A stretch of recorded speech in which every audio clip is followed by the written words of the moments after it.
बोलो जयकारा बोल मेरे श्री गुरु महाराज की जय।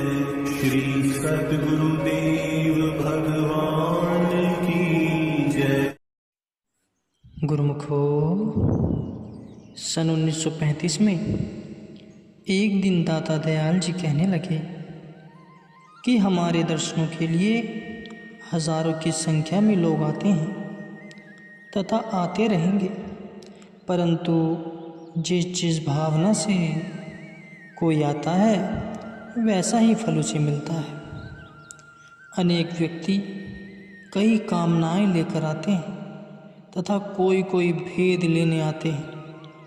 कुछ व्यक्ति स्त्रियों को बुरी दृष्टि से देखने आते हैं, परंतु स्मरण रखो, जो व्यक्ति अपनी दृष्टि को ठीक नहीं रखते, आँख उनका साथ देना छोड़ देती है। आँखें मिली हैं गुरु दर्शन के लिए, पवित्र स्थानों तक पहुँचने के लिए, परंतु लोगों ने इनसे उल्टा पाप कमाना शुरू कर दिया है। मायाग्रस्त लोग यहाँ आकर भी माया के फंदों से नहीं निकलते। समय और दरबार की महानता से वंचित रहते हैं। सच्चा ही सच्चे को जान सकता है। इस दरबार को ठीक प्रकार से वही जानेगा जो सच्चा है, परंतु जो अब भी मन के कहने पर चल रहे हैं उनका क्या बनेगा। आपको स्मरण होगा कि जब आकर आप शिष्य बने थे, आपने अपने मन की शिकायत ही मुझसे की थी, तो मैंने मन को मारने के लिए सिमरन तथा युक्ति बताई। वास्तव में आपने मेरी और अपने मन की शत्रुता उसी दिन से करवा दी थी, परंतु अब आपका वही मन बड़ी चतुरता से आपको मेरे विरुद्ध धोखा देता है। परंतु गुरुमुखो सावधान, मन के कहने में मत आना। कबीर जी कह गए हैं, मन पतंग माने नहीं, जब लग खता न खाए, जैसे विधवा स्त्री गर्भ लिए पछताए। समय पर किसी सद्गुरु की पहचान कोई ही करता है। पहले भी महापुरुषों के समय हम इस मन के हाथों धोखा खाते रहे हैं। जब तक वह जीवित रहे हमने उनका आदर न किया, जब वह चले गए हमने उनकी पूजा शुरू कर दी। यह तो मनमानी भक्ति है। मन की मानने वाले सदैव पश्चाताप करते रहते हैं, और जो गुरुमुख हैं सदा सुखी रहते हैं। समय आने वाला है जब ऐसा तूफान आएगा कि वृक्ष जड़ सहित उखड़ जाएंगे। माताएं अपने प्राण बचाने के लिए बच्चों को छोड़कर भाग जाएंगी। रूप, धन तथा परिवार उनका साथ छोड़ जाएंगे। लोग दर दर की खाक छानेंगे। संसार के महापुरुष अपना रूप बदलकर आलोप हो जाएंगे। विधाता का विधान है, जो सत्संगी महापुरुषों की शरण में रहेगा उसका बाल तक बाका न होगा। जैसे भगवान ने होलिका को जला दिया परंतु प्रहलाद को बचा लिया, आज भी इस परंपरा को जारी रखने के लिए गुड़ की रोटी के ऊपर कच्चा सोंत का धागा बांधकर होली जलाने के लिए उपलों पर यह रोटी पकाते हैं। रोटी पक जाती है परंतु धागा नहीं जलता, साफ उतर जाता है। सो इस आने वाले दिनों में वही बचेगा जो प्रहलाद होगा। सच्चा प्रहलाद चाहे होलिका को गोद में ही क्यों न हो, बचाने वाला उसे बचा ही लेगा। महापुरुष कबीर जी कह गए हैं, चलती चक्की देखकर दिया कबीरा रोए, दो पाटन के बीच में साबुत रहा न कोई। ठाड़ी चक्की देखकर दिया कबीरा लिख, वही दाना बच गया जो गया किल्ली से मिल। संसार की काल रूपी चक्की में वही पुरुष बच सकते हैं जो अपने गुरु इष्ट देव भगवान की शरण में रहेंगे। ठीक ऐसा चक्र आने वाला है जिस समय को संसार न होने वाला कहता है, वह समय भी होकर रहेगा। चारों ओर रक्त ही रक्त दिखाई देगा। स्त्री पुरुष छोड़ देंगी और पुरुष स्त्री छोड़ भागेगा। एक दूसरे का साथ देना कठिन होगा। मंदिर, मस्जिद, गुरुद्वारे आपस में लड़ेंगे। धर्म स्थानों का अत्यधिक अपमान होगा। जो व्यक्ति इस समय का आदर नहीं करते पश्चाताप करेंगे। हमारा लौटना और सर्वसाधारण को दर्शन देना 12 वर्ष के पश्चात होगा। पंजाब तो हमारा आना बिल्कुल नहीं होगा। पंजाब में मैं नहीं रहूँगा। बहुत कम व्यक्ति ही मुझे मिलने आए। समय का आदर करो, समय आपका आदर करेगा। होनी तो होकर रहेगी। जो बड़े बने फिरते हैं उनकी बुद्धि तथा धन उनका साथ छोड़ देते हैं। माया ऐसे नाच नचाएगी कि बुद्धि चकित रह जाएगी। मुझे बुद्धि से नहीं जाना जा सकता। जो बुद्धि से मुझे जानना चाहते हैं वे आने वाले समय को देखकर चकित रह जाएंगे।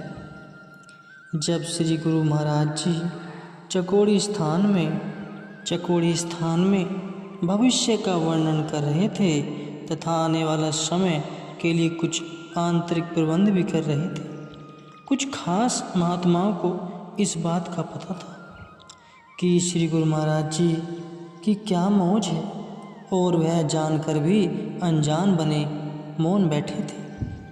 उस समय चकोड़ी में रहने वाले कुछ प्रेमी भक्तों ने श्री महाराज जी से प्रार्थना की कि दाता जी, आप तो पंजाब से यूपी में जिला मेरठ गांव नंगली जाने की तैयारी कर रहे हैं, तो हम लोग कब तथा किस स्थान पर आकर दर्शन करेंगे। यह सुनकर आप फरमाने लगे कि प्रेमियों, हम पहले ही कह चुके हैं कि हम अब पंजाब नहीं आएंगे।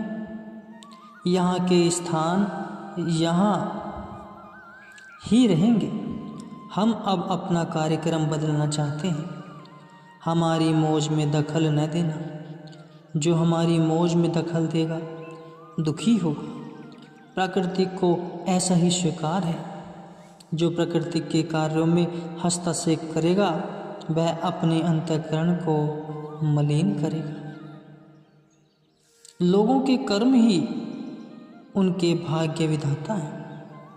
जब कर्म गिर जाते हैं तो कर्मों का पुंज इकट्ठा होकर भाग्य विधाता बन जाते हैं। वह स्वामी न किसी को बुरा न किसी को भला बनाता है।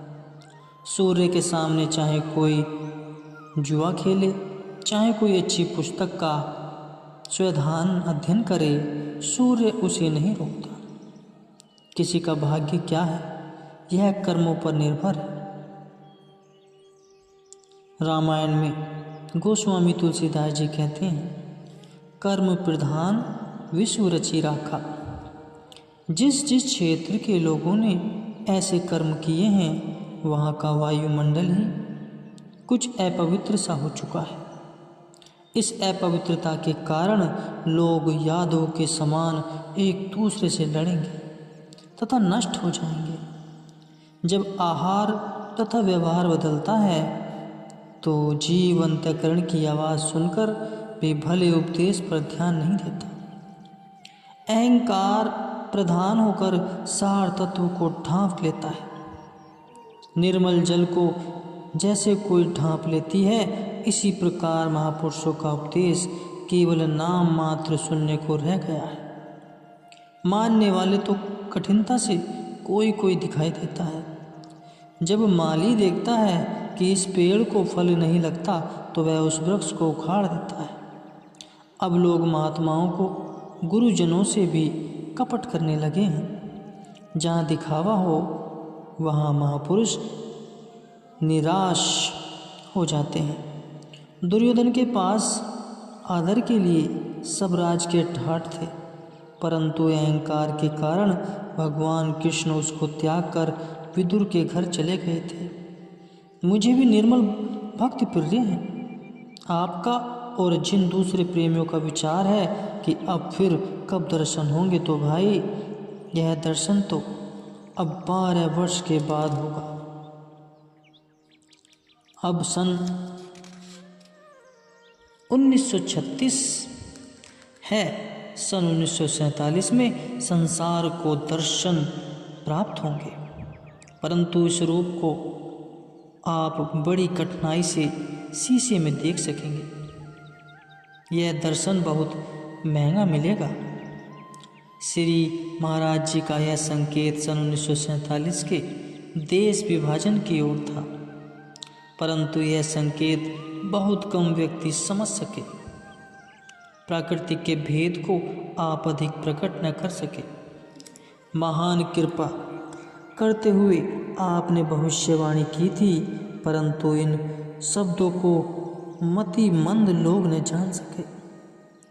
यह बताते हुए आपने कहा कि इन 12 वर्षों में किसी न किसी को दर्शन होते रहेंगे, परंतु पंजाब में रहने वालों को साधारणतया दर्शन सन 1947 में होगा, और कहा कि भगवान को दयाल रूप छोड़कर अब काल रूप में आना होगा। जितनी दयालुता दिखाई गई है उसका पूरा पूरा लाभ किसी ने भी नहीं उठाया, और दयालुता में ही लोग फूल रहे हैं। जितनी किसी की बुद्धि थी उतना उतना किसी ने पहचाना। सत्यता बहुत दूर है। मैं अपने काम को स्वयं ही जानता हूँ और करूँगा। मेरे कार्य में दखल तो बहुत देते हैं, परंतु फिर मुंह की खाकर पीछे हट जाते हैं। जब तक लोग स्वार्थ के लिए मेरा कहलाते हैं, तब तक परमार्थ का जानना बहुत कठिन है।